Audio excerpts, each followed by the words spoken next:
सभी साथियों को जय भीम, नमो बुद्धाय, आदाब, सत श्री अकाल, नमस्कार, गुड आफ्टरनून। साथियों, आज फिर एक बार आपके बीच में मैं लाइव हूँ, फेसबुक लाइव हूँ और हर दिन कोई ना कोई नई बात, कोई ना कोई नए मुद्दे लगातार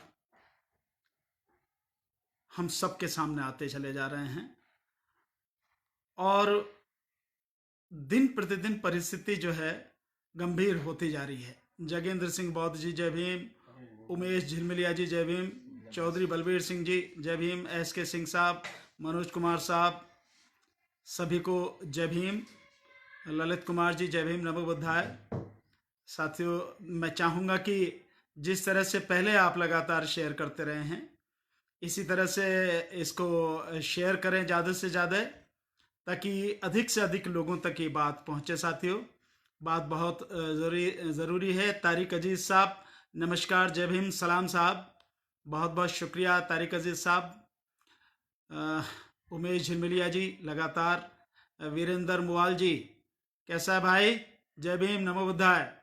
फिरोज अहमद साहब सलाम, जय भीम साहब। गौतम प्रसाद जी जय भीम सर जी, जय भीम, कैसे हैं गौतम साहब, बहुत बहुत शुक्रिया। चलिए धीरे धीरे साथी जुड़ रहे हैं। रतन लांगेवार जी भी जय भीम सर, जय भीम सर। धीरे धीरे साथी जुड़ते चले जा रहे हैं। साथियों, बात बहुत ज़रूरी है, तभी मैं आ रहा हूँ।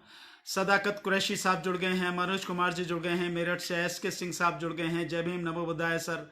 इमरान लोहार जी जुड़ गए हैं, सलाम, जय भीम साहब। मोहम्मद अली साहब जय भीम साहब, आदाब। सभी साथी धीरे धीरे जुड़ते चले जा रहे हैं। ब्रजेश कुमार जी नमो बुद्धाय, जय भीम, बहुत बहुत शुक्रिया। बस मेरा आपसे निवेदन है, वेद प्रकाश जी भी जुड़ गए हैं, सभी वेद प्रकाश जी को भी जय भीम। मेरा आपसे निवेदन ये है कि साथियों, इसको लगातार शेयर भी करते रहें। बात तो हमेशा ही बहुत ज़रूरी, बड़ी गंभीर होती है, लेकिन आज और भी ज़रूरी है। एडवोकेट किशन कुमार जी भी जुड़ गए हैं, जय भीम। सभी साथी, राजकुमार जी भी हैं, सिरफिरा राज रावण जी भी जुड़ गए हैं, जय भीम सर, बहुत बढ़िया।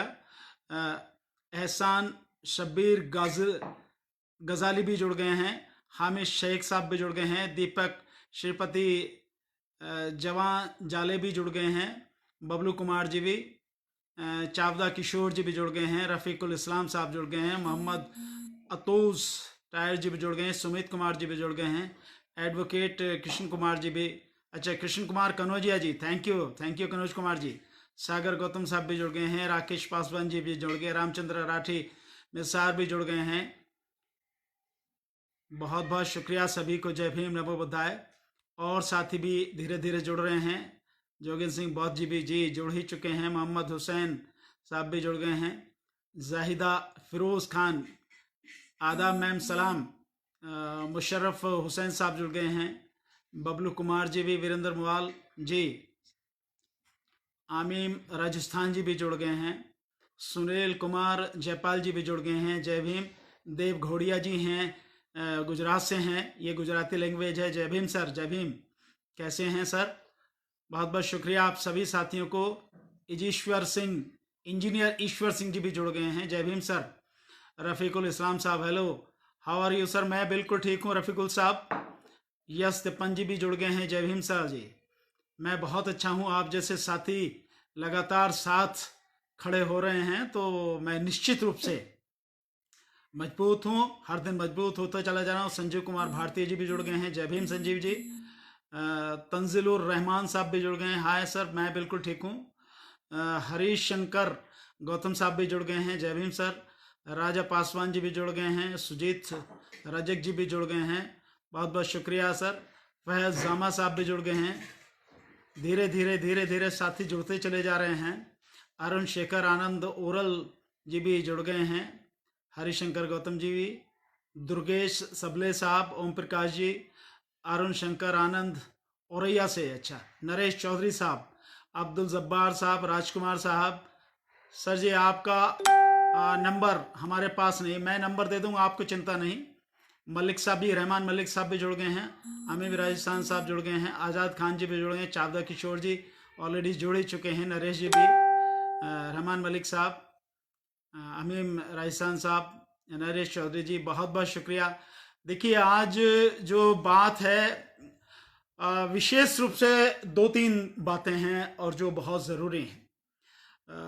धीरे धीरे धीरे धीरे आप देख ही रहे हैं कि इस कोरोना के चक्कर में और इस कोरोना के पीछे जो खेल गवर्नमेंट खेल रही है, स्टेट गवर्नमेंट भी और सेंट्रल गवर्नमेंट भी, वो धीरे धीरे धीरे धीरे अब सभी लोगों को चला जा रहा है। मनराज भील जी भी जुड़ गए हैं, अशोक कुमार बसोत्रा जी भी जुड़ गए हैं। अशोक जी जय भीम नमो बुद्धाय, कैसे हैं आप? अश्वनी अंबेडकर जी भी जुड़ गए हैं, मोनू डागर जी भी जुड़ गए हैं, बबलू जी भी जुड़ गए हैं। बहुत बहुत शुक्रिया। आप सारे साथी धीरे धीरे जो देख रहे हैं, रफ़ीकुल इस्लाम साहब, रफ़ीक खान साहब, बादशाह पठान साहब, मोहम्मद कुदूस आलम साहब, सब कोटि कोटि साहब जी, जो वो भी साथी लगातार जुड़ते चले जा रहे हैं। आप एक चीज देख रहे हैं साथियों कि मैं जो बार बार कह रहा था कि केवल कोरोना नहीं है, इसके पीछे जरूर कोई और बात भी है। मोहम्मद आदिल साहब भी जुड़ गए हैं, उमर अहिरवार साहब भी जुड़ गए हैं। ये जो खेल है वो धीरे धीरे धीरे धीरे अब आपकी समझ में आते चला जाएगा साथियों, और बहुत चीजें अब क्लियर होती चली जा रही हैं। और इसमें जो सबसे बड़ी एक चीज अब आपके सामने आ रही हैं, 3 चीजें बहुत खुलकर सामने आ रही हैं। नंबर 1, जो मजदूर हैं, जो प्रवासी मजदूर हैं, एक तो उनका मसला जो है बहुत खुलकर सामने आ रहा है। उनकी पीड़ा, उनके दुख, उनके दर्द, उनकी मजबूरी, उनकी लाचारी, उनकी भूख, उनकी गरीबी, उनका सड़क पर चलना, गर्भवती महिलाओं का भी हजारों किलोमीटर दूर तक पैदल चलना, ये अपने आप में बड़ी गंभीर, और उस पर पुलिस द्वारा ये चीजें हो रही हैं। मसला है, हमें सोचना पड़ेगा इस पे जरूर। हम लोग अगर विचार नहीं करेंगे साथियों, तो हम सबके लिए आगे आने वाले समय में बड़ी गंभीर स्थिति पैदा होगी। और दूसरा, आप देख रहे हैं कि पीएम केयर फंड के नाम पर किस तरह से लूट मची हुई है और कहां उसका पैसा जा रहा है। ये जो गरीब हैं, ये मजदूर हैं, इनको रेल का किराया भी आप इनसे ले रहे हैं, 50 रुपए फालतू ले रहे हैं इनसे। और गुजरात में तो बड़ा भयंकर धोखा भी इनके साथ में किया गया। जो ये स्थिति इनके साथ में हो रही है वो बहुत गंभीर स्थिति है। तो वो जो पैसा पीएम केयर फंड में आ रहा है, कहां चला गया? जुनैद अंसारी साहब भी जुड़ गए हैं, रामचंद्र रवि साहब भी जुड़ गए हैं, हमेश मित्तल जी भी जुड़ गए हैं सर, मोहम्मद सलीम साहब भी जुड़ गए हैं, अश्वनी कटारिया जी भी जुड़ गए हैं, वैशाली दमकिया जी भी जुड़ गए हैं, डीपी सिंह साहब जुड़ गए हैं। तो वो जो पैसा आ रहा है पीएम केयर फंड में, आखिर वो कहां जा रहा है? और तीसरी जो भयानक स्थिति हो रही है कि लगातार हिंदू मुस्लिम किया जा रहा है। हालांकि जो इनका गोदी मीडिया है वो लगातार बदतमीजी कर रहा है। कल मैं देख रहा था कि इतने गंभीर हालात में भी पता नहीं कोई मोदी की कोई स्टेडियम की कोई रिकॉर्डिंग वो राजेश शर्मा अपने इंडिया टीवी पर दिखा रहा था। मतलब इतनी गंभीर परिस्थिति है। लाखों की संख्या में मजदूर सड़क पर हैं, मजदूर एक्सीडेंट से मर रहे हैं, रेल के नीचे कटके मर रहे हैं, रोटी नहीं मिल रही है खाने को, उन्हें पानी नहीं मिल रहा है पीने को, उनकी स्थिति बद से बदतर होती जा रही है। और वो गोदी मीडिया का राजेश शर्मा मोदी की वो दिखा रहा है, और वही चापलूसी बातें जो लगातार वो करता है कि आप ये हैं वो हैं, वो सारी की सारी चीजें वो दिखा रहा है। मतलब बेशर्मी की कोई सीमा नहीं रही है। जले पर नमक छिड़कने वाली स्थिति है ये जो हो रहा है। तो ये एक स्थिति है और लगातार हिंदू मुस्लिम हो रहा है। आज भी लगातार मुस्लिम समाज के जो लोग हैं, विशेषकर वो लोग जिन्होंने सीएए, एनपीआर और एनआरसी के समय में आंदोलन में भाग लिया, लगातार आंदोलन किया, करोड़ों लोग पूरे देश में उस आंदोलन से जुड़े, उन सारे लोगों को जो लोग कोऑर्डिनेट कर रहे थे, जो बढ़ चढ़ कर आगे हिस्सा ले रहे थे, जो भाग ले रहे थे उसमें, जो फ्रंट पर थे, उनको धीरे धीरे सब लोगों को गिरफ्तार किया जा रहा है और सभी पर देशद्रोह का मुकदमा लगाया जा रहा है। सारी देशद्रोह की परिभाषा इन्होंने बदल के रख दी है साथियों। तो ये मैं समझता हूं कि ये 3 चीजें बहुत जरूरी हैं जिस पे हमें जो है विचार करना जरूरी है, जिस पर हमें बात करना बहुत जरूरी है। साथियों, सबसे पहले मैं बात करता हूं मजदूरों की स्थिति पर। इसमें कोई शक नहीं है कि लगातार आप देख रहे हैं, हालांकि होना तो यह चाहिए था कि जब प्रधानमंत्री मोदी ने लॉकडाउन किया तो 4-5 दिन का या हो सकता है हफ्ते भर का समय उन्हें दिया जाता, पूरे देश के लोगों को दिया जाता कि जो कहीं भी हैं, इधर उधर हैं, जो अलग अलग राज्यों में रह रहे हैं, उन्हें बाकायदा समय दिया जाता, हफ्ते भर का समय दिया जा सकता था कि भाई हम, जैसे हांगकांग में किया गया हफ्ते भर का समय दिया गया, तो दिया जा सकता था कि भाई हम उस तारीख को ये लॉकडाउन करने जा रहे हैं और इस लॉकडाउन में पूरा देश बिल्कुल बंद हो जाएगा, जो जहां है वहीं रहेगा, किसी भी तरह का कोई मार्केट नहीं खुलेगा, कोई इंडस्ट्री नहीं चलेगी, कोई बसें नहीं चलेंगी, कोई ट्रक नहीं चलेगा, कोई रेलवे नहीं चलेगा, सारा ट्रैफिक सारा पूरी तरह से बंद हो जाएगा। ये बात प्रधानमंत्री नरेंद्र मोदी को बतानी चाहिए थी लॉकडाउन से पहले, और कम से कम 1 हफ्ते का समय देना चाहिए था। लेकिन 1 हफ्ते का समय क्या, उन्होंने तो 2 दिन का समय भी नहीं दिया, 1 दिन का समय भी नहीं दिया, मात्र 4 घंटे, और 4 घंटे के भी क्या, 3.5 घंटे। 8 बजे श्रीमान जी आते हैं और 8:30 बजे लॉकडाउन करके कि 12 बजे से लॉकडाउन हो जाएगा करके चले जाते हैं। तो समय कहां मिला, किसी को कोई समय नहीं मिला, और कह दिया गया कि जो जहां है वहीं रहेगा, और सब पूरा बंद कर दिया गया। यह है कि जो जहां था वो वहीं फंस गया। जो मजदूर थे, प्रवासी मजदूर थे, इधर उधर रहने वाले लोग थे, जो बड़े आराम से अगर उन्हें 4-6 दिन का, हफ्ते भर का समय दिया जाता, वो अपने घर पर पहुंच सकते थे। और आज जो उनकी हालत है कि जो भूखे प्यासे वो मर रहे हैं, कम से कम इस भूख प्यास से वो न मरते, इससे वो बच जाते। और सरकार भी जो दावा कर रही है, झूठ बोल रही है लगातार सरकार कि हमने इतना पैसा दे दिया, हमने इतने खातों में पहुंचा दिया, जनधन खातों में पहुंचा दिया, किसानों के खातों में पहुंचा दिया, किसान सम्मान निधि हमने मनरेगा के खातों में पहुंचा दिया, हम इतने लोगों को खाना दे रहे हैं, हम राशन बांट रहे हैं, हम पका हुआ भोजन दे रहे हैं। सारी की सारी झूठ के अलावा कुछ नहीं है। वो झूठ भी सरकार को बोलना नहीं पड़ता।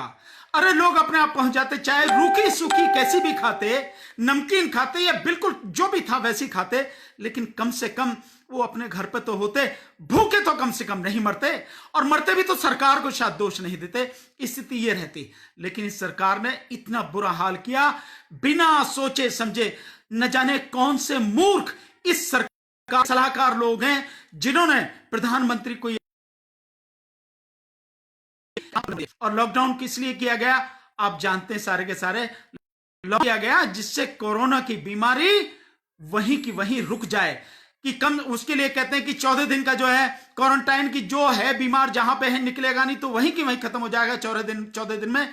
कई लोग कहते हैं कि 21 दिन में खत्म हो जाएगा, और आज आप देख रहे हैं कि आज 10 तारीख है, 7 यानी 47 दिन हो गए। इन 47 दिन में तो पूरी तरह से खत्म हो जाना चाहिए था, लेकिन खत्म होने की बजाय आप लगातार देख रहे हैं, जब 500 ही केवल हमारे यहां पर इसके कोरोना के संक्रमित मामले थे, उस समय 24 तारीख को लॉकडाउन किया गया, और आज 63,000 से ज्यादा हो चुके हैं, 2,000 से ज्यादा लोगों की मौत हो चुकी है। तो आपके लॉकडाउन का फायदा क्या है? और इसी लॉकडाउन को अपने आप इसी सरकार ने, या यूं कहें सभी सरकारों ने, क्योंकि पैसे की भूख है, पैसा चाहिए ना, तो वो पैसा लेने के लिए, जो एक्साइज का पैसा उसे लेने के लिए इन्हीं सरकारों ने शराब की दुकानें खोल दी, और शराब की दुकानों पर जिस बुरी तरह से भीड़ लगी है, सोशल डिस्टेंसिंग यानी कि फिजिकल डिस्टेंसिंग जिसे कहें, आदमी के बीच में 6 फीट की दूरी, 6 फीट की दूरी क्या, 1 फीट की भी दूरी नहीं रही, और सट कर एक आदमी से आदमी खड़ा हुआ है, लगा हुआ है। पुलिस को लाठी बजानी पड़ रही है। यानी सरकार को अपने पैसे, अपने रेवेन्यू की इतनी चिंता है, अपना खर्च चलाने के लिए इतना पैसा चाहिए कि भाड़ में गया उसका लॉकडाउन का जो उसका मोटो था, या प्रधानमंत्री जी का जो आदेश था लॉकडाउन का, भाड़ में गया। उस सारी चीज को सब खत्म कर दिया, सरकार ने ही खत्म कर दिया, अपने आप कर दिया इन सारी सरकारों ने। पैसे की इतनी भूखी, और दिल्ली में तो हाल बुरा यह हुआ कि केजरीवाल ने सरकार जो शराब है उस पर 70% टैक्स लगा, महंगी कर दी, 70% महंगी कर दी। यह हालत है। इस लॉकडाउन में जो लोग, जो पहला लॉकडाउन खत्म हुआ 21 दिन का, उसके बाद 19 दिन का बढ़ाया गया, पहले लॉकडाउन के बाद ही लोग समझ रहे थे कि शायद खुलेगा और वो लोग अपने घर को जाएंगे, और उस बीच में ही पहले लॉकडाउन से पहले ही जो अफवाह उड़ी है, जो भी हल्ला मचाया गया, उत्तर प्रदेश की तरफ हजारों बसों के जाने की बात कही गई कि तो लाखों लोग सड़क पर आ गए। और उसके बाद दूसरे लॉकडाउन के बाद जिस तरह से मजदूर सड़क पर आए और उसके बाद से लगातार मजदूर चल रहे हैं, उसके लिए अब जाके सरकार ने रेल की व्यवस्था की बात कही। और रेल की व्यवस्था के लिए भी बेशर्मी सरकार की देखें कि मजदूरों से ही पैसा लिया जा रहा है। गुजरात मॉडल की जो बात करते हैं, उसी गुजरात में न केवल मुख्यमंत्री रूपानी बल्कि जो वहां के एक अश्वनी कुमार, वहां के जो आईएएस ऑफिसर, उन्होंने कहा कि मजदूरों को रेल का किराया अपने आप देना पड़ेगा, अपने आप वहन करना पड़ेगा। तो उस हालत में मजदूरों को भेजा जा रहा, कहां जा रहा है पीएम केयर फंड का पैसा। तो मजदूरों को भेजने की बात कही कि उस सब के बावजूद भी कहां हैं ट्रेनें, कहां से चल रही हैं ट्रेनें, कहां को जा रही हैं ट्रेनें। क्या सरकार ने, किसी सरकार ने, स्टेट सरकार ने भी बताया कितने मजदूर आ गए? जबकि उससे पहले राजस्थान से जो कोटा से जो छात्र हैं उनको निकाला गया बस, लेकिन इन मजदूरों को तो जो पैदल जा रहे हैं, अपने बच्चों को, अपने बूढ़े माँ बाप को गोदी में उठाकर, अपनी जो महिलाएं हैं, गर्भवती महिलाएं जो हजारों किलोमीटर तक पैदल चल रही हैं, उन सबको सड़क पर चल रहे हैं। तो पुलिस, जो कि पुलिस का बेरहम चेहरा हमेशा से लोगों के सामने आता रहा है, इसमें पता नहीं दया भाव की क्यों कमी है, क्या बात है, मैं नहीं जानता कि क्या स्थिति है, लेकिन शायद इनकी संवेदना पूरी तरह से मर चुकी है। लोग कहते हैं कि 2400 घंटे ड्यूटी कर रहे हैं, इसके ये परेशानी नहीं है। अगर ड्यूटी नहीं कर सकते, नौकरी से इस्तीफा देकर बाहर जाएं। क्या जरूरत है नौकरी करने की? किन नेताओं के इशारे पर तुम पब्लिक को पीट रहे हो? किसे रोक रहे हो आप? उस पब्लिक को जो बेचारी भूखी है, प्यासी है, जिसके पास पैसा नहीं है, जो पैसा ना होने की वजह से किराए का मकान छोड़कर वहां से अपने गांव के लिए जा रहे हैं, पैदल जा रहे हैं, जिनके पास बस का, रेल का किराया नहीं है, जिनके लिए बसें रेल में चलाई नहीं जा रही हैं, उन सब के लिए उन्हें सड़क पर चलते हुए को पीट रहे हो, उन गरीब मजदूरों को पीट रहे हो। और वो अगर रेलवे ट्रैक पर, जब उनके पास कोई रास्ता नहीं बचा तो रेलवे ट्रैक के माध्यम से जा रहे हैं, तो उनके साथ ऐसा हादसा होता है कि सोते हुए 16 मजदूर कट गए। और अब उसके बाद यह स्थिति है कि उन्हें रेलवे ट्रैक पर भी नहीं चलने दिया जा रहा, पुलिस वहां भी उन्हें पीट रही है। अरे बेरहम पुलिस के लोगों, क्या इसी बात की शपथ लेते हो? जिस समय तुम संविधान की शपथ लेते हो, पुलिस की जो शपथ लेते हो, उसमें किस बात की शपथ लेते हो? क्या निर्दोष, बेगुनाह, मजबूर लोगों को पीटने की शपथ लेते हो, ना मारने की शपथ लेते हो? यह देश के संविधान को बचाने की और देश के कानून और संविधान के तहत काम करने की शपथ लेते हो। उनके पास रास्ता ही क्या बचा? सड़क तुमने बंद कर दी, सड़क पर तुम पीट रहे हो, तो रेलवे ट्रैक से नहीं जाएंगे तो कहां जाएंगे? उन मजदूरों की स्थिति। और इस हालत में मैं अब एक बात मेरे उन साथियों से कहना चाहूंगा, साथियों, ये मजदूर कौन है? ये गरीब, शोषित, पीड़ित, दुखी, दलित, पिछड़े समाज के, मुस्लिम समाज के ये लोग हैं और कोई नहीं है। और मैं समझता हूं ये जितने भी लोग हैं, आज इन्हें हिंदू कहने वाले, इन्हें हिंदू मानने वाले, जो 100 करोड़ हिंदुओं में इनकी गिनती करते हैं, जो 130 करोड़ हिंदुओं में, वो मोहन भागवत है नहीं, जो आरएसएस प्रमुख है, उसने कहा ना देश में 130 करोड़ हिंदू हैं, तो उस मोहन भागवत से पूछो अभी ये हिंदू कहां गए? ये हिंदू नहीं दिखाई दे रहे? ये हिंदू नहीं तुझे मरते हुए नजर आ रहे? देखा नहीं लखनऊ में वो एक परिवार, एक व्यक्ति अपनी पत्नी को और दोनों बेटियों को लेकर साइकिल पे गया और एक्सीडेंट हो गया, दोनों पति पत्नी वहीं मर गए। और अभी खबर आई है हरियाणा से कि एक व्यक्ति जो है, उसने जब अपने जो गांव के प्रधान के माध्यम से रणवीर कश्यप करके, रविंद्र कश्यप करके है, एक व्यक्ति हरियाणा में रहता है, उसने उनसे कहा कि भाई मुझे, हमें यहां से निकाल लो, चाहे जैसे भी किसी तरह से व्यवस्था करो, सरकार से भी बात करें, लेकिन नहीं निकाला गया। और आखिर में उसने अपनी पत्नी का गला काट लिया, अपना भी गला काट लिया, पत्नी मर गई, लेकिन वो कैसे बच गया। और अब उस पर मर्डर का केस चलाया जा रहा है, उसके खिलाफ एफआईआर हो गई, उसे अरेस्ट कर लिया गया है। ये उसकी स्थिति है। ऐसे ही एक मां ने अपने बच्चों को, तीनों बच्चों को जो है फांसी लगा के मर गई, और बाद में खुद भी फांसी लगा दी, उनको मार दिया और फिर खुद भी मर गई। ये स्थिति गरीब मजदूरों की लगातार सामने आ रही है। तो इसके लिए कौन जिम्मेदार है? वो पीएम केयर फंड का पैसा कहां गया? अब इस स्थिति में जो मैं कहना चाह रहा हूं वो बहुत जरूरी बात है, जिसे समझना बहुत जरूरी है। और विशेषकर मैं बहुजन समाज के लोगों से कहना चाह रहा हूं, जो बहुजन समाज के लोग हैं उनसे कहना चाह रहा हूं, अब तुम्हें समझ में आ गया होगा कि तुम हिंदू तो नहीं हो, क्योंकि अगर तुम हिंदू होते तो सरकार तुम्हारी व्यवस्था करती। ये तुम्हारे नाम पर या तुम्हारे लिए मंदिर बनाने वाले, राम मंदिर बनाने वाले, तुम्हें हिंदुओं का जो हिंदुओं में गिनने वाले, ये सारे के सारे कहां मर गए? अब कहां हैं ये सारे के सारे जिन्हें तुम्हारी पीड़ा नहीं दिखा देती, जिन्हें तुम्हारा दुख दर्द दिखाई नहीं देता, जिन्हें तुम्हारे पैरों के छाले नहीं दिखाई देते, जिन्हें तुम्हारी पेट की भूख नहीं दिखाई देती, तुम्हारी प्यास नहीं बुझाई देती, जिन्हें तुम्हारी रेलवे ट्रैक पर और सड़क पर एक्सीडेंट में जो खत्म होगी लाशें दिखाई नहीं देती, जिन्हें तुम्हारी आत्महत्या दिखाई नहीं देती। कहां मर गए सारे के सारे वो हिंदू जो तुम्हें हिंदू मानते थे? तो तुम हिंदू नहीं हो, ये तो तुम्हें समझ ही लेना चाहिए। मैं बार बार पहले से ही ये सारी बातें लगातार कहता रहा हूं कि तुम हिंदू नहीं हो। तुम्हें हिंदू होने का जो वहम है, ये वहम निकालो।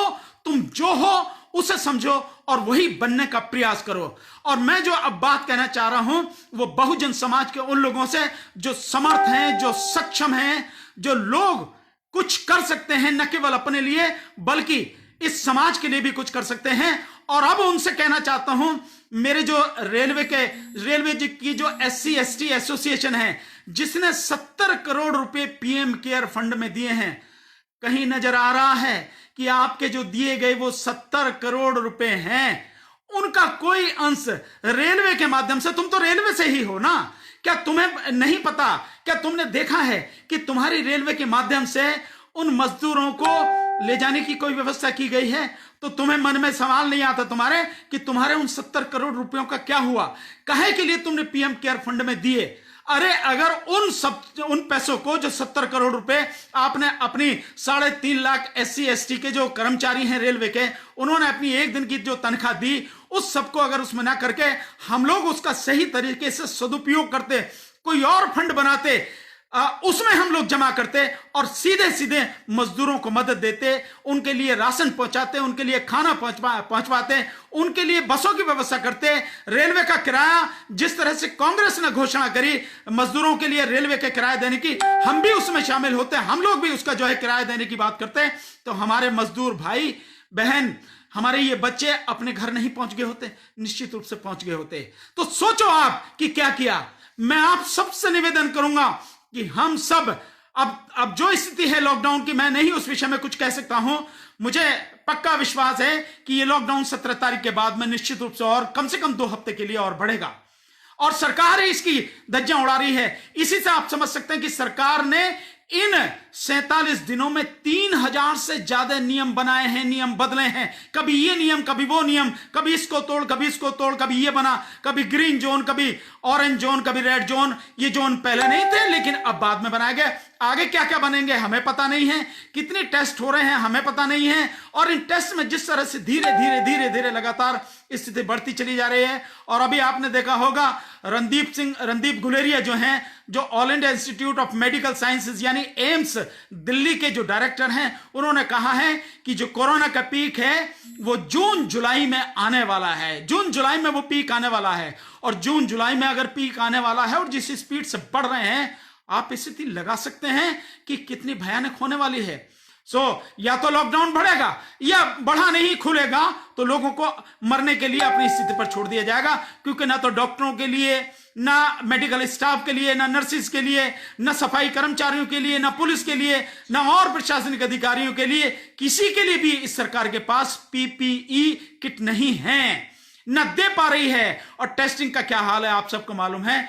इन स्थिति में मेरा आपसे कहना है साथियों, बहुत ही आपसे मेरा विनम्र निवेदन है, PM केयर फंड में 1 पैसा दिए बिना ही, कोई पैसा उसमें देने की जरूरत नहीं है, हम सबको मिलके एक मजदूर केयर फंड बनाना चाहिए।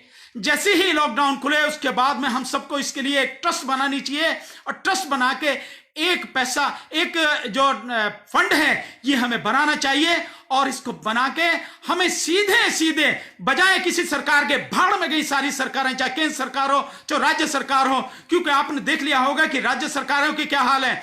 आपने देखा कर्नाटक की राज्य सरकार, जो बिल्डर लॉबी है, उस बिल्डर लॉबी के दबाव में आके रेलवे, उन्होंने रेल जो वहां से चल रही थी उनको कैंसिल किया, और जब सोशल मीडिया में हल्ला मचा, प्रेशर पड़ा, तो तब उन्होंने उसको खोला। और इसके बाद में आप देख रहे होंगे उत्तर प्रदेश की योगी सरकार, उत्तर प्रदेश की भाजपा की योगी सरकार और मध्य प्रदेश सरकार, इन्होंने जो श्रम कानून है, सारे श्रम कानून, 4 श्रम कानून जिनका कोई मतलब भी नहीं है, उन बाकी सारे श्रम कानून को लगभग खत्म कर दिया। 3 साल के लिए उसे सस्पेंड कर दिया।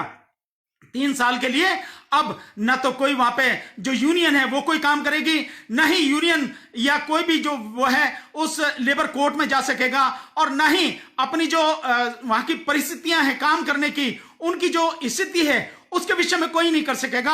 और 8 घंटे की जगह उन्हें 12 घंटे काम करने के लिए कह दिया गया। हफ्ते में 72 घंटे अब मजदूरों को काम करना पड़ेगा। उनकी क्या तनख्वाह होगी, क्या सैलरी उन्हें मिलेगी, वेतन क्या होगा, कुछ नहीं पता।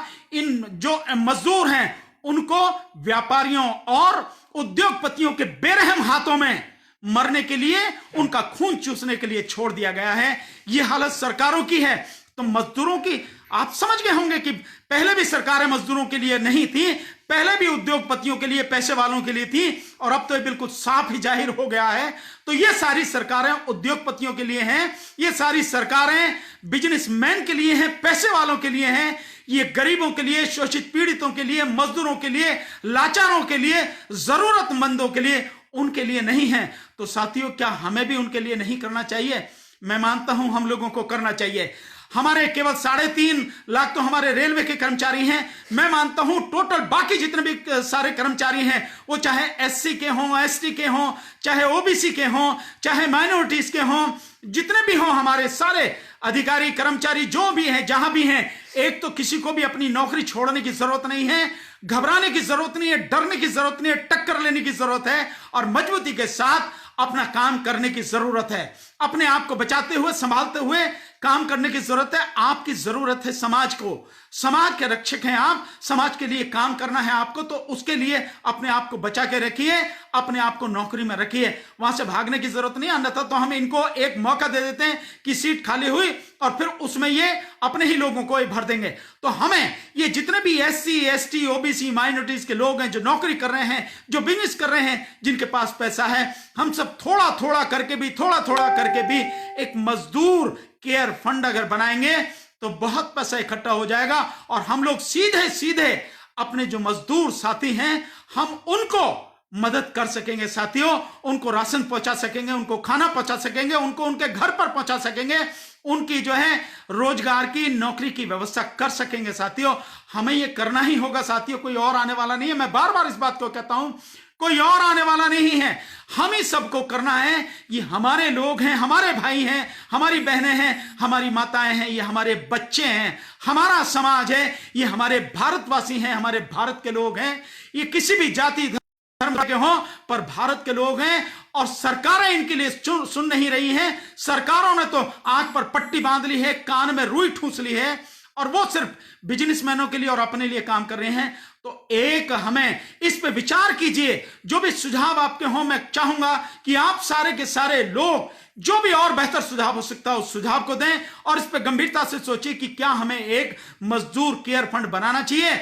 और फिर एक बार अपील करूंगा कि पीएम केयर फंड में अभी तक, जैसे मैंने बताया कि नहीं पता कितना पैसा है, पहले जो खबर आई थी कि पहले हफ्ते में लगभग 8,000 करोड़ के लगभग पैसा हो गया था, और अभी जो मैंने कल एक वीडियो देखा है, जो कांग्रेस की एक अलका लांबा है, जो वहां एमएलए का इलेक्शन भी लड़ी है, उनका एक वीडियो है, उनमें उनका कहना है कि पता नहीं सोर्सेस क्या है, कैसे नहीं, मैं नहीं जानता कि कितना सच है कितना गलत है, कि कहां यह जा रहा है कि लगभग 15 लाख करोड़ रुपया पीएम केयर में फंड आ गया है। मुझे भी नहीं मालूम, लेकिन मैं जो उन्होंने कहा है उनके वीडियो से उन्हीं की बातों को मैं कोट कर रहा हूं। हालांकि उन्होंने भी यह कहा है कि हमें नहीं पता कि क्या स्थिति है, कैसे है। तो 15 लाख करोड़ रुपया कहां आ गया है, तो कहां से आया ये पैसा, किस काम आ रहा है ये पैसा? क्या इससे किट खरीदी जा रही हैं? क्या मेडिकल फैसिलिटी खरीदी जा रही हैं? क्या ये रिसर्च वर्क में काम हो रहा है, काम में आ रहा है? क्या रेलवे का तो आप किराया दे नहीं रहे, बसों का किराया तो आप दे नहीं रहे, मजदूरों को खाने के लिए तो आप दे नहीं रहे, मजदूरों को सीधा पैसा आप पहुंचा नहीं रहे। ये पैसा कहां से है, कहां किस काम में आ रहा है, इसकी जिम्मेदारी, इसकी जांच होना जरूरी है। माननीय प्रधानमंत्री जी को क्या दिक्कत है? उनका तो सीना जो है 56 इंच का है, वो तो बड़े मन की बात करते हैं। तो मन की बात करते हैं तो छुपा क्यों रहे हैं? मन में क्यों रख रहे हैं उस बात को? आने दीजिए ना बाहर कि जो आपने पीएम केयर फंड बनाया है उसमें बताइए, आप हिम्मत करके बताइए, 56 इंच का सीना है आपका, आप बताइए कि वो पीएम केयर फंड में अब तक कितना पैसा आया है, कहां से आया है, किन किन लोगों ने दिया है, कितना कितना दिया है, और वो आप कहां इस्तेमाल कर रहे हैं, अब तक किस जगह इस्तेमाल किया है, किस किस राज्य को दिया गया है? क्योंकि राज्यों को तो आपने पैसा दिया नहीं है। राज्य जो आपसे सहयोग मांग रहे हैं वो तो पैसा आपने दिया नहीं है। राज्य जो आपसे जो चाहते हैं कि इस कोरोना की मुसीबत में आप उनको मदद करें, वो तो आप उनको पैकेज जो मांग रहे हैं वो तो आप दे नहीं रहे हैं। यहां तक कि उन्होंने लगभग 34,000 करोड़ रुपया जो राज्यों का जीएसटी का पड़ा है आपने वही नहीं दिया। वही आप जो डकार के बैठे हैं, कम से कम वही दे दीजिए। जो स्थिति केंद्र सरकार ये कर रही है तो बताना पड़ेगा आपको, और अगर नहीं बताएंगे तो फिर वही वाली स्थिति आएगी जिससे आप कहते हैं कि भाई चोर है कि चौकीदार चोर है, वो वाली स्थिति आएगी। लोग ये नारा लगाएंगे, कहेंगे ये लोग। और आप चाहते हैं कि ऐसा ना हो तो आप बताइए ना, सबको बताइए कि ये इतना पैसा आया, इन्होंने दिया, ये इतना अब तक आ चुका है, और ये पैसा यहां खर्च हुआ है या यहां खर्च किया जाएगा। दोनों स्थिति ये मैंने बता दी। और तीसरी स्थिति ये है साथियों कि लगातार मुस्लिम समाज को टारगेट किया जा रहा है। मुस्लिम समाज के वो लोग जो मुखर होकर सच बयान कर रहे हैं, जो लोग अन्याय के खिलाफ लड़ रहे हैं। दिल्ली में जो दिल्ली हिंसा हुई है, उस हिंसा में उन्हीं लोगों को मारा गया, मुस्लिम समाज के ही लोग अधिकतर उसमें मारे गए हैं, और मुस्लिम समाज के लोगों को ही लगातार टारगेट बनाकर उनके खिलाफ एफआईआर की जा रही है, उनको गिरफ्तार किया जा रहा है। इस कोरोना महामारी के समय में भी उनको गिरफ्तार किया जा रहा है लगातार। आपने देखा है जफरुल इस्लाम साहब जो दिल्ली स्टेट माइनॉरिटी कमीशन के चेयरमैन हैं, उनको गिरफ्तार किया गया है और उन पर देशद्रोह का मुकदमा लगाया गया, उनके खिलाफ एफआईआर की गई है, उन्हें अरेस्ट करके जेल भेज दिया गया है, उनको जमानत नहीं मिली है। और उन पे आरोप यह है कि उन्होंने एक फेसबुक पे अपने पे एक वो डाली है फेसबुक पोस्ट, और उसमें कहा है कि हिंदू समाज के जो लोग हैं, जो कुछ हिंदू हैं, वो ये समझ रहे थे कि जो बाहर के जो मुस्लिम या अरब जो देश हैं वो इस पर प्रतिक्रिया करेंगे, और या फिर एक और उन्होंने बात कही कि जो भारत के जो मुस्लिम हैं वो विदेशी जो मुस्लिम कंट्रीज हैं या अरब कंट्रीज हैं उनसे जाके अगर बात कहेंगे कि इस तरह से अत्याचार मुस्लिमों के खिलाफ इस देश में भारत में हो रहा है तो इस देश में जल जला आ जाता। ये बात आपको उनकी अच्छी लगे ना लगे, उनकी बात बुरी हो सकती है, एक पल को अगर मान भी लिया जाए तो इसमें देशद्रोह की कहां बात है। देशद्रोह की धारा 124A पढ़ी है आपने? जो धारा 124A के जो एक्सप्लेनेशन है वो पढ़े हैं कि आपने? लेकिन नहीं, आप नहीं जानते, बस आपको अपने हिसाब से करना है, देशद्रोह के मुकदमे में बंद कर देना है। सफूरा जरगर जो एक लेडी हैं जो CAA NPR और NRC का जो आंदोलन उसको कोऑर्डिनेट कर रही थी, जामिया की स्टूडेंट हैं, 3 महीने की प्रेग्नेंट हैं। बीजेपी के बेशर्म IT सेल ने, जो निकम्मा गुलाम जो दलाल बन चुका है, इस IT सेल ने और बीजेपी के बेशर्म नेताओं ने उन पर कितने, उनके चरित्र पर कितने गंदे गंदे आरोप लगाए। ये काश इनके घर में मां बहन हैं, मुझे पता नहीं, अगर हैं तो अपनी मां बहन को जरा अपने ट्वीट वो दिखाएं, या इनकी माताएं बहनें एक बार जरा वो ट्वीट देखें जो इन्होंने किए हैं सफूरा जरगर जैसी एक नेक और अच्छी शेरदिल महिला के विषय में। और उसकी शादी हो चुकी है 2018 में, और उसकी शादी से ही वो प्रेग्नेंट है, जिस पर कपिल मिश्रा और जो ये है आपका संबित पात्रा, जिस तरह के लोगों ने इतना घटिया और गंदा जो है एक कमेंट किया। ये जो लोग हैं बेशर्म, जो माताओं की, बहनों की, औरतों की इज्जत करना नहीं जानते, ये उसी कोख को गाली देते हैं जिस कोख से ये खुद जन्मे हैं, उसी कोख को ये बेइज्जत करते हैं, उसी कोख को ये बदनाम करते हैं। ऐसे ये लोग हैं। हालांकि नारे देते हैं बेटी बचाओ बेटी पढ़ाओ।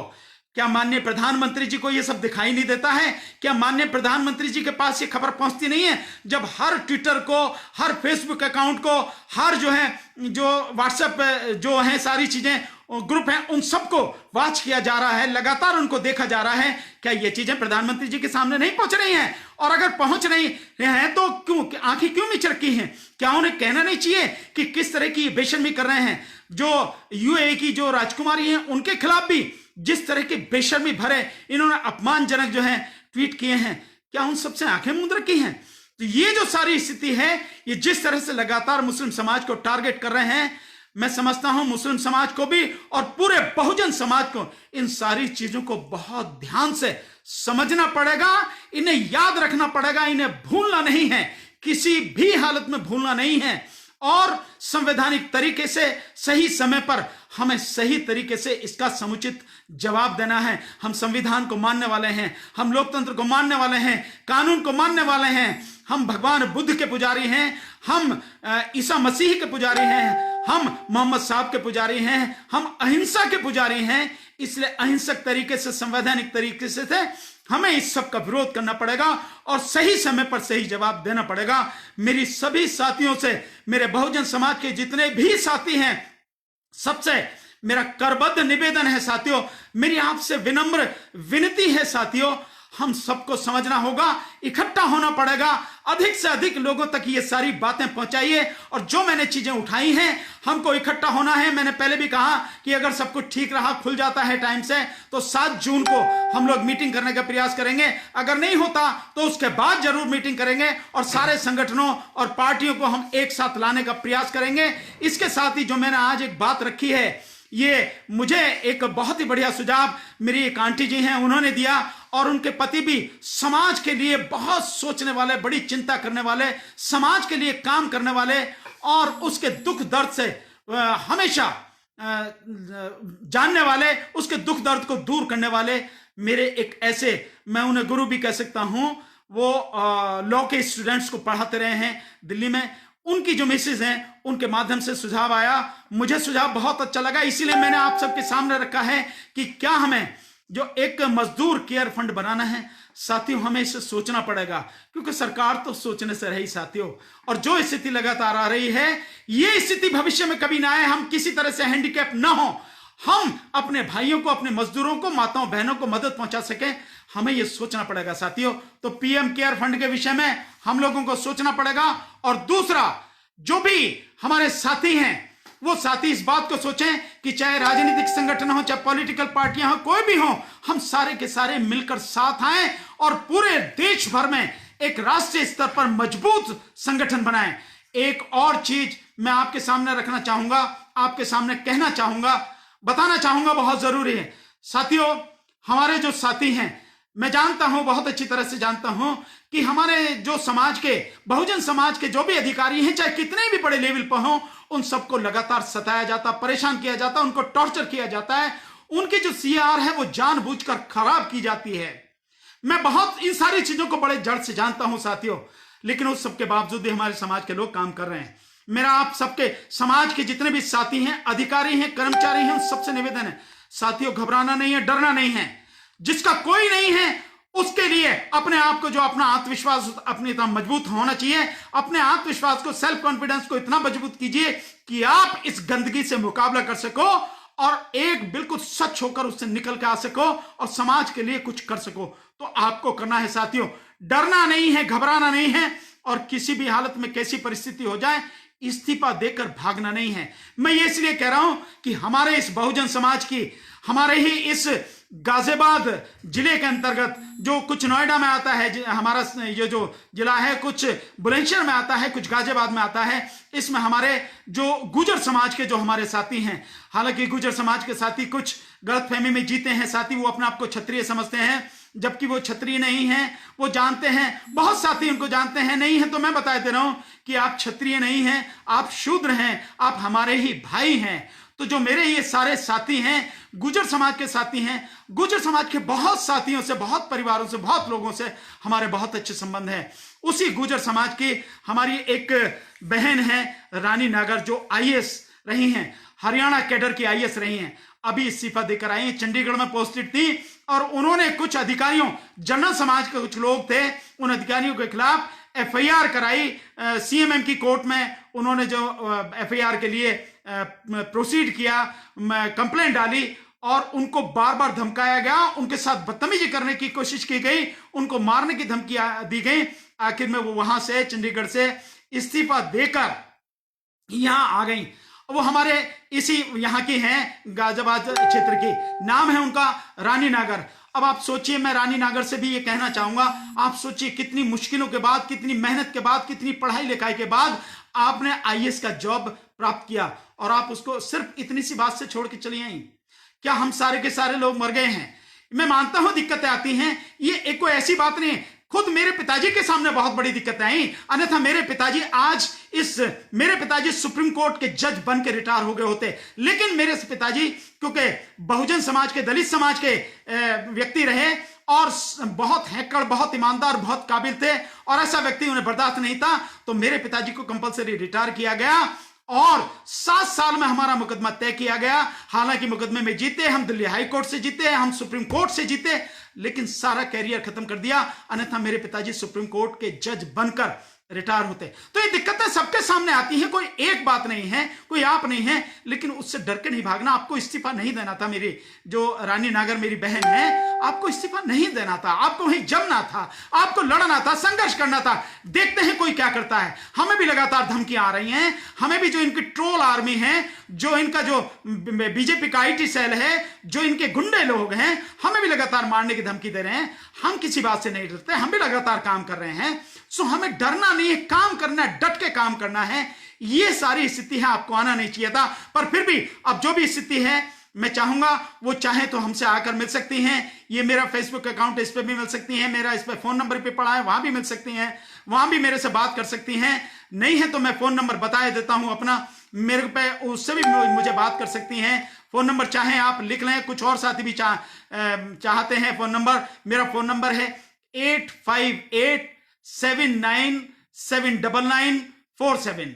फिर से रिपीट करता हूं, 858-797-9947। आप मेरे से भी इस पे बात कर सकती हैं। पूरा समाज आपके साथ में है। मैं और की अगर नहीं कहता कि बहुत से लोग ऐसे हैं, हम आपके साथ में हैं। आपको घबराने की जरूरत नहीं है, आपको जॉब छोड़ना नहीं था। अगर हो सकता है आप इस्तीफा वापस ले सकती हैं। अगर ऐसी कोई स्थिति है तो रानी बहन, मैं आपसे कहूंगा कि आप वापस लें। मैं समझता हूं गुर्जर समाज के लोग इतने मजबूत तो हैं ही, इतने ताकतवर तो हैं ही कि वो अपनी इस बहन की रक्षा कर सकेंगे, अपनी इस बहन के लिए खड़े हो सकेंगे, इसके हक के लिए खड़े हो सकेंगे। वैसे ही समाज में बहुत कम लोग पढ़े लिखे हैं, बहुत कम लोग इतनी बड़ी पोस्ट पर पहुंचते हैं, और ऐसे में एक हमारी बहन जो आईएएस की पोस्ट पर पहुंची है, वहां पर नौकरी कर रही है, वो इस्तीफा देकर जाएगी तो समाज को कितना बड़ा नुकसान है। कहां तक वो पहुंचती तरक्की लेके। इस तरह से नहीं करना है। हम आपके साथ में हैं। आप कुछ भी हो, कोई भी बात हो, जो भी हम आपसे मदद कर सकते हैं, हम आपकी मदद करेंगे, आपके साथ में है। तो ये मेरा आपसे कहना है, हमें एक दूसरे की ताकत बनना है, एक दूसरे का साथ देना है, एक दूसरे के साथ खड़े होना है और दुख सुख में इकट्ठा होकर लड़ना है। साथियों, हमें यह संगठन बनाना ही पड़ेगा। हमें मजदूर केयर फंड के विषय में सोचना ही पड़ेगा। एक ट्रस्ट बनाकर इसको करना ही पड़ेगा। अपने भाइयों के, अपनी बहनों के दुख दर्द को दूर करना पड़ेगा। आप देख ही चुके हैं साथियों, ये खून चूसने पर लगे हैं। ये मजदूरों की नहीं, गरीबों की नहीं, शोषित पीड़ितों की नहीं, ये तो अमीरों की, बड़े बड़े बिजनेसमैनों की, व्यापारियों की, उनकी सरकार है। आज आपने बहुत सारे साथी मेरे साथ जुड़े हैं, लगातार आपने शेयर भी किया है, बहुत बहुत शुक्रिया। इसके साहब, मैंने आपका नंबर देख लिया है, मैं इसे सेव कर लेता हूं। और भी जो साथी हैं, साथियों, हम आगे भी आपसे जुड़े रहेंगे, आगे भी एक साथ बने रहेंगे, और जो बात होगी उस पर लगातार चर्चा करेंगे। हाँ, एक चीज और देखिए, मैं उसमें जो मुस्लिम समाज के साथियों की बात कर रहा था, मैंने उनकी बात करी, जो उसके माइनॉरिटी सेल के, जो माइनॉरिटी कमीशन के जो चेयरमैन हैं, उनकी बात मैंने करी। एक सफूरा जरगर, उनकी बात की। आप देखिए, सफूरा जरगर के मामले में देखिए कि 3 महीने की प्रेग्नेंट हैं, लेकिन उन्हें बेल नहीं दी गई है। हेल्थ ग्राउंड पर भी उनको बेल नहीं दी गई है। आप समझ रहे हैं मैं बार बार अदालतों पे क्वेश्चन मार्क क्यों करता हूं, अदालतों पे उंगलियां क्यों मैं लगातार जो उठा रहा हूं। ये स्थिति है, ये जो सारी की सारी चीजें हैं कि अदालतों की भी बिल्कुल जो संवेदना है वो मर चुकी है, संवेदनाहीन हो चुके हैं।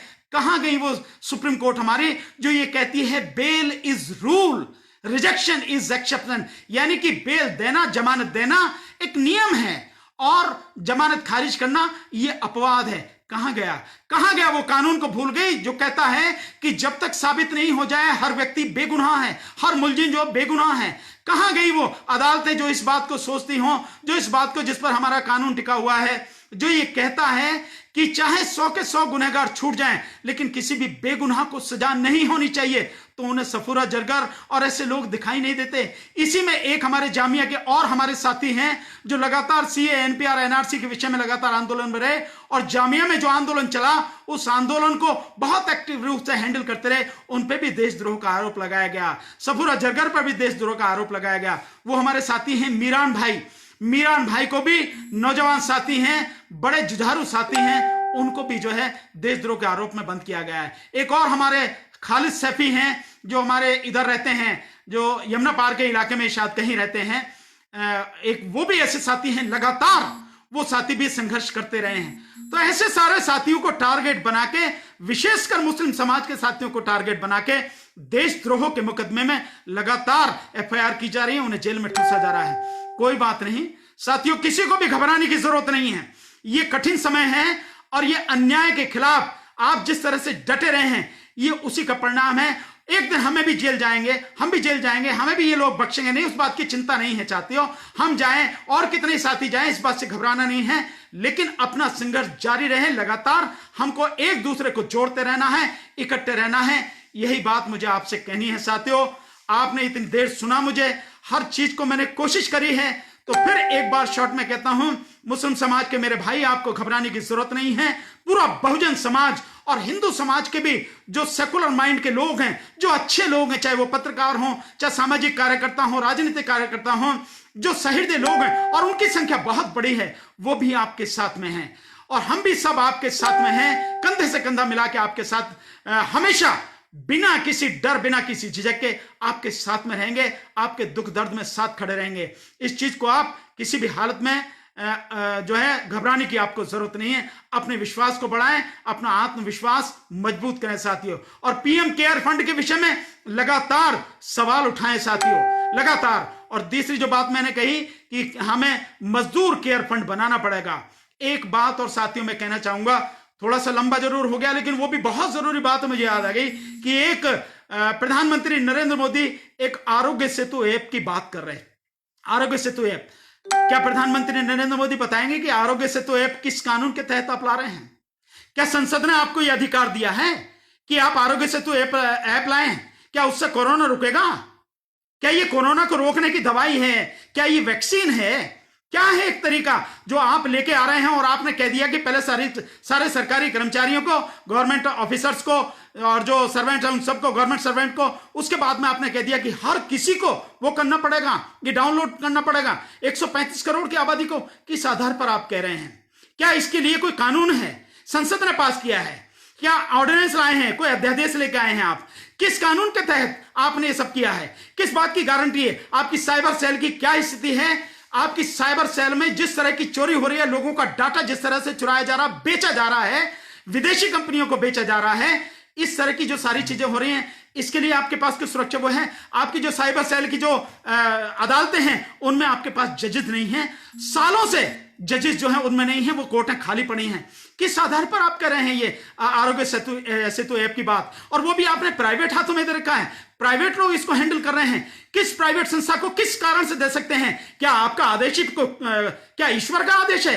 क्या किस तरह, क्या मानते हैं आप अपने आप को? क्या समझते हैं आपको? क्या आप ईश्वर हैं कि जो मन में आएगा आप जो कहेंगे और देश आपकी बात को आंख मीच के मानेगा बिना अपनी समझ का इस्तेमाल किए हुए? पहले आप ये बताइए किस कानून के तहत? ये सारे सवाल हैं, जनता के सवाल है, जनता की तरफ से मैं पूछ रहा हूं, जनता पूछ रही है आपसे। इन सारे सवालों का आपको जवाब देना पड़ेगा कि संसद के किस कानून के तहत लाए आप इस ऐप को, संविधान के किस अनुच्छेद के तहत लाए आप इसको, किस अध्यादेश के तहत लाए हैं, कौन सा कानून है, आईपीसी, सीआरपीसी या कोई और किसी कानून में कहां है इसका प्रावधान? किस महामारी के किस कानून के तहत आप इसको लेकर आए हैं? किस अधिकार के तहत आप इस ऐप को डाउनलोड करने की बात करें? मेरा सभी लोगों से बिल्कुल विनम्र निवेदन है कि इस ऐप को डाउनलोड करने की जरूरत नहीं है। क्यों? क्योंकि जो विशेषज्ञ हैं, साइबर के जो विशेषज्ञ हैं, जो टेक्नोलॉजी के विशेषज्ञ हैं, उनका कहना है, बहुत साफ शब्दों में कहना है, और कांग्रेस के पूर्व अध्यक्ष राहुल गांधी जी ने भी यह कहा कि ये जो ऐप है, ये लोगों की निगरानी करने वाला ऐप है। आपको आपकी सर्विलेंस की जा रही है इस ऐप के माध्यम से। आप कहां जा रहे हैं, कहां किससे बात कर रहे हैं, किन किन सबसे जो है आप जुड़े हुए हैं, उन सारी चीजों को सर्विलेंस पे आपके पे लगाया जा रहा है। आपका सारा डाटा इसके माध्यम से चोरी किया जाएगा और ये सब प्राइवेट हाथों में चला जाएगा, जिसकी कोई गारंटी नहीं है। तो जब तक सरकार और सरकार में माननीय प्रधानमंत्री नरेंद्र मोदी जी इन सारे सवालों का जवाब लिखित में नहीं देंगे, कानून के तहत नहीं बनाएंगे, तब तक किसी को भी इस ऐप को डाउनलोड करने की जरूरत नहीं है। एक बात यह भी कही जा रही है कि आप इस ऐप को डाउनलोड नहीं करेंगे तो बच्चों का एडमिशन नहीं होगा, आपको मेट्रो में सवारी नहीं करने दी जाएगी, आपको बैंकों से पैसा नहीं होगा। यह सब डराने की स्थिति है। कोई बैंक आपसे आपके पैसा निकालने से मना नहीं कर सकता, कोई आपकी एफडी तोड़वाने से मना नहीं कर सकता। कोई भी बैंक की डीलिंग है, इस ऐप के लिए आपसे किसी हालत में, किसी भी हालत में, किसी भी कीमत पर आपको मना नहीं कर सकता। दूसरा, कोई भी स्कूल, कोई भी कॉलेज, कोई भी संस्था आपके बच्चों को एडमिशन देने के लिए या आपके बच्चों के दाखिले के लिए मना नहीं कर सकती है। अगर कोई स्थिति है बताइए हमें, सब लोग मिलकर लड़ेंगे, संघर्ष करेंगे, देखते हैं कौन कैसे करता है। ये सारी स्थिति घबराने की जरूरत नहीं है साथियों। इस तरह के जो लोग हैं उनसे तो हमें लड़ना ही पड़ेगा, संघर्ष करना ही पड़ेगा, अन्यथा हम गुलाम नहीं हैं, हम इंसान हैं, जीते जागते इंसान हैं। हम कोई मुर्दा नहीं है, हम कोई काठ की पुतली नहीं है, मिट्टी के पुतले नहीं हैं। हम लोग इंसान हैं, हम दिमाग रखते हैं, दिल रखते हैं, दिल हमारे सीने में धड़कता, सांसें चलती हैं हमारी नसों में, हमारी जो नसों में खून दौड़ता है। हम वैसे ही नहीं हैं, हम कमजोर नहीं हैं, ये मानते हैं। ये डराने की कोशिश की जा रही है। हम कमजोर न थे, न हम हैं और न ही जीवन में कमजोर होंगे। हर तरह से मजबूती के साथ हम लोग संघर्ष करेंगे। संघर्ष हमें करना ही पड़ेगा, नहीं तो सब कुछ बर्बाद हो जाएगा। साथियों, मेरा आपसे कहना है, ये एक पता नहीं कौन दलाल करके है, ये आ गए, ये गाली दे रहे, ये कुछ कीड़े जो हैं ये रेंगने के लिए आ जाते हैं। ये पता नहीं कौन सी गंदी नाली के कीड़े हैं जो आ जाते हैं रेंगने के लिए और इसमें गंदगी फैलाने की कोशिश करते हैं। तो इनसे चिंता करने की जरूरत नहीं है। ये इनकी, क्योंकि इनको पैसा ही इस बात के लिए मिलता है, बीजेपी आईटी सेल को, जो क्योंकि सारे पैसे पे चलती है, तो वो तो नौकर हैं, नौकर गुलाम है। ये इससे ज्यादा कर क्या सकते हैं? तो उसके लिए तो इनसे घबराने की जरूरत नहीं, चिंता करने की जरूरत नहीं है। दो जिन तुम्हारे मन में जितनी गाली हो सकती पूरी भड़ास निकाल लो, ताकि तुम्हारे मन को कम से कम कुछ सुकून मिले, कुछ शांति मिले, तुम्हारी आत्मा को शांति मिले। तो मेरा ये कहना, घबराने की जरूरत नहीं है, किसी को भी ये आरोग्य सेतु ऐप डाउनलोड करने की जरूरत नहीं है, क्योंकि इसके माध्यम से सरकार जो एनपीआर और एनआरसी और जो सीएए है उस सबको करने की कोशिश कर रही है। जब सब लोग इसको डाउनलोड कर लेंगे, सबकी जानकारी, हर चीज की जानकारी सरकार के पास चली जाएगी, तो सीएए और एनपीआर और एनआरसी करने की कहां वो जरूरत रहेगी, घर बैठ के आराम से करेगी। तो ये दूसरी तरह से एनपीआर और एनआरसी करने का एक फार्मूला है आरोग्य सेतु ऐप, इसको डाउनलोड करने की जरूरत नहीं है साथियों। तो मेरा आपसे यही कहना है, इन सारी चीजों को ध्यान में रखें। आपने बहुत ध्यान से मेरी बात सुनी, बहुत सारे साथी जुड़े, सभी साथियों को जय भीम, नमो बुद्धाय, सत श्री अकाल, आदाब, नमस्कार, गुड आफ्टरनून। खुश रहें, घर में रहें,